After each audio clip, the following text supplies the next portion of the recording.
વર્ણિવેશરમણીય દર્શનમ મંદહાસરુચિરાનનાંબુજમ પૂજિતમ સુરનરોત્તમૈર્મુદા ધર્મનંદન મહં વિચિંતયે. અસતોમાં ષટ્ગમય તમસોમાં જ્યોતિર્ગમય મૃત્યુર્મા અમૃતમ ગમય. ઓમ શાંતિ શાંતિ શાંતિ. અસ્મદ્ગુરુ સમારંભામ નાથયામૂન મધ્યમામ લક્ષ્મી વલ્લભ પર્યંતામ વંદે ગુરુ પરંપરા.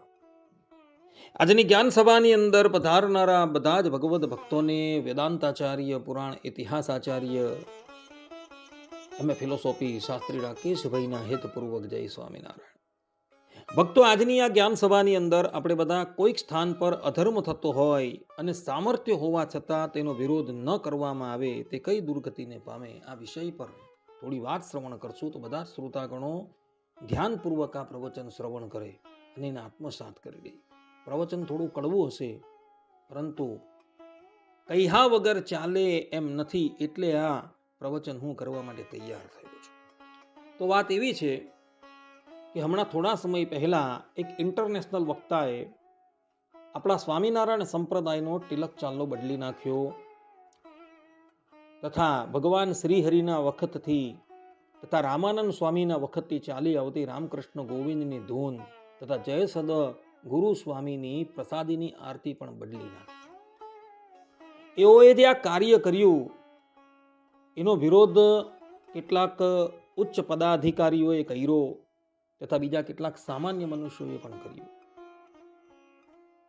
છતાં પણ સંપ્રદાયના ઝાઝા વક્તાઓ તથા મોટા મહાનુભાવો મૂક રહ્યા અને મૂક રહી એ લોકોએ મૌનમ સંમતિ લક્ષણમ, આ સંસ્કૃતમાં જે પ્રમાણે કહ્યું છે કે મૌન એ સંમતિનું લક્ષણ છે, એ પ્રમાણે એ લોકોએ પેલા ઇન્ટરનેશનલ વક્તાએ જે તિલક ચાલનામાં બદલાવ કર્યો, રામકૃષ્ણ ગોવિંદની ધૂન તથા જય સદગુરુ સ્વામીની આરતીમાં બદલાવ કર્યો, એને મુખ સંમતિ આપી દીધી. પરંતુ એ લોકોને ખબર નથી કે જે સ્થાન પર અધર્મ થતો હોય અને પોતાનું સામર્થ્ય હોવા છતાં પણ જો એ અધર્મનો વિરોધ કરવામાં ન આવે તો એવા મનુષ્યની દુર્ગતિ થાય છે. આ સંબંધમાં શાસ્ત્રોકારો કહે છે કે અધર્મમ ચરિતમ દ્રષ્ટવા યો નિવારયિતુમ ક્ષમઃ ન નિવારયતે યસ્તુ સ પાપસ્ય ભાગ ભવેત. અર્થાત કે અધર્મ થતો જોઈને તેને અટકાવવાની શક્તિ હોવા છતાં જે અટકાવતો નથી તે અધર્મના પાપનો ભાગી બને છે, એવું મનુ મહારાજ મનુસ્મૃતિમાં કહે છે. મહાભારતમાં વૈશંપાયન ઋષિ કહે છે કે અધર્મેણ જયન્નર્થમ યો નિવારયિતુમ ક્ષમઃ ન નિવારયતે મૂઢાત્મા સ પાપ ફલ ભાગ ભવેત. અર્થાત કે અધર્મથી કોઈ કાર્ય સિદ્ધ થતું જોઈને પણ તેને રોકતો નથી, તે મૂર્ખાત્મા અધર્મના પાપ ફલનો ભાગી બને છે. ગરુડ પુરાણમાં શ્રીમદ નારાયણ ભગવાન ગરુડજીને કહે છે, કર્તારમ ચાનુમંતારમ પ્રેરકમ ચોપકારિણમ દ્રષ્ટવા મૌન સ્થિતમ ચૈવ સર્વાન પાપે સમમ વિદુહુ. અર્થાત કે અધર્મ કરનાર, અનુમતિ આપનાર, પ્રેરક, સહાયક અને અધર્મ જોઈને મૌન રહેનાર, આ બધાને પાપમાં સમાન ભાગી માનવામાં આવેલા છે. આ પ્રમાણે અહીં શ્રીમદ નારાયણ ભગવાને પણ આ વાત કહેલી છે. અને આવું અધર્મ જોનારા કઈ દુર્ગતિને પ્રાપ્ત થાય છે, તો એ સંબંધમાં મનુ મહારાજ મનુસ્મૃતિમાં કહે છે કે દ્રષ્ટવા અધર્મમ ન વદતી સ યાતિ નરકમ ધ્રુવમ મૌનમ તસ્ય અનુમોદનમ તેન પાપ ફલમ લભેત. અર્થાત કે અધર્મ જોઈને પણ જે કાંઈ બોલતો નથી તે નિશ્ચિત નરકમાં જાય છે, કારણ કે તેનું મૌન રહેલું અધર્મનું અનુમોદન ગણાય છે. સ્કંદ પુરાણમાં કાર્તિક સ્વામી કહે છે, અધર્મે તિષ્ઠતે લોકે દ્રષ્ટવા યો ન નિવર્તતે સ જીવન નેવ પાપાત્મા મૃતો નરક મે તીચ. અર્થાત કે લોકમાં અધર્મ થતો જોઈને પણ જે નિવારણ કરતો નથી તે જીવતો હોય ત્યારે પાપી ગણાય અને મરણ પછી નરકમાં જાય છે. પદ્મ પુરાણમાં મહર્ષિ પુલસ્ત ગંગાપુત્ર ભીષ્મને કહે છે કે અધર્મસ્ય પ્રસંગે તુ દ્રષ્ટવા મૌનમ સમાશ્રિતઃ પુણ્યમ નશ્યતિ તસ્યાસુ પાપમ વર્ધતે દિને દિને.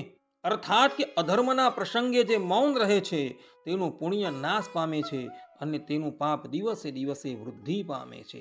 મહાભારતમાં વૈશંપાયન ઋષિ કહે છે કે યહ પશ્યન ધર્મ કૃતમ ન બ્રૂયાદ ધર્મ સંમતમ સ સર્વ પુણ્ય વિહીન સ્યાદ અધોગતિમવાપ્નુયાત.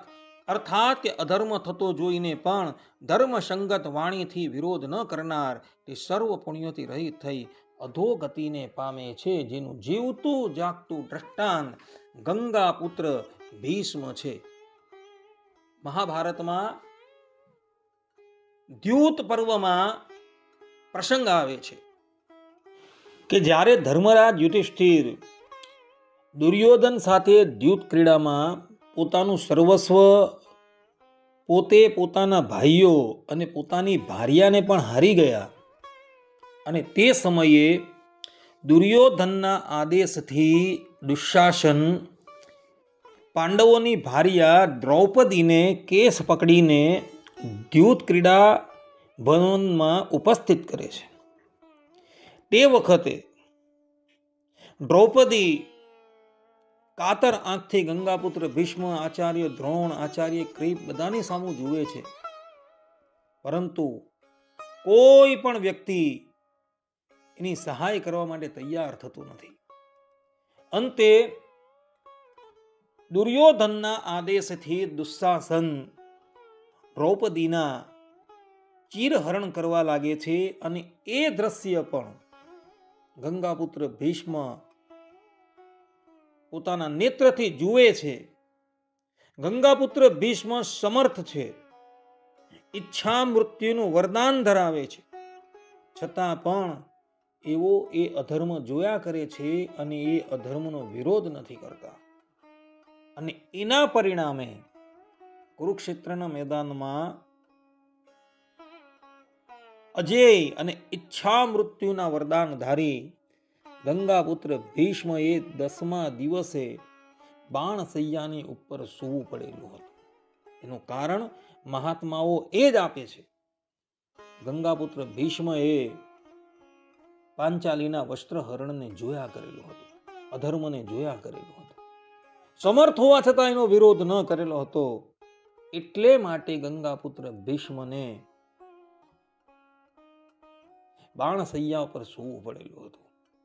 જ્યારે એ યુદ્ધ પૂર્ણ થયું અને યુધિષ્ઠિર મહારાજ અતિશય શોક કરવા લાગ્યા, ભગવાન શ્રી કૃષ્ણએ સમજાવ્યા. ગંગાપુત્ર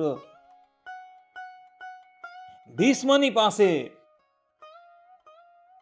જ્યારે યુધિષ્ઠિર મહારાજને લાવવા માટે આવ્યા અને તે સમયે ભગવાન શ્રી કૃષ્ણની આજ્ઞા થતા ગંગાપુત્ર ભીષ્મ યુધિષ્ઠિર મહારાજને સમજાવવાનો પ્રયાસ કરે છે, અર્થાત કે ધર્મનો ઉપદેશ આપવા તૈયાર થાય છે. ત્યારે તે સ્થાન પર ઊભા રહેલા દ્રૌપદી ગંગાપુત્ર ભીષ્મને જોઈને હસે છે. ગંગાપુત્ર ભીષ્મ દ્રૌપદીને કહે છે કે બેટા તું શા માટે હસે છે? ત્યારે દ્રૌપદી કહે છે કે પિતામહ, તમે અત્યારે ધર્મનો ઉપદેશ આપવા માટે તૈયાર થયા છો, પરંતુ જ્યારે મારા વસ્ત્રોનું અપહરણ થતું હતું ત્યારે તમે મૌન થઈને એ અધર્મ જોયા કેમ કર્યું?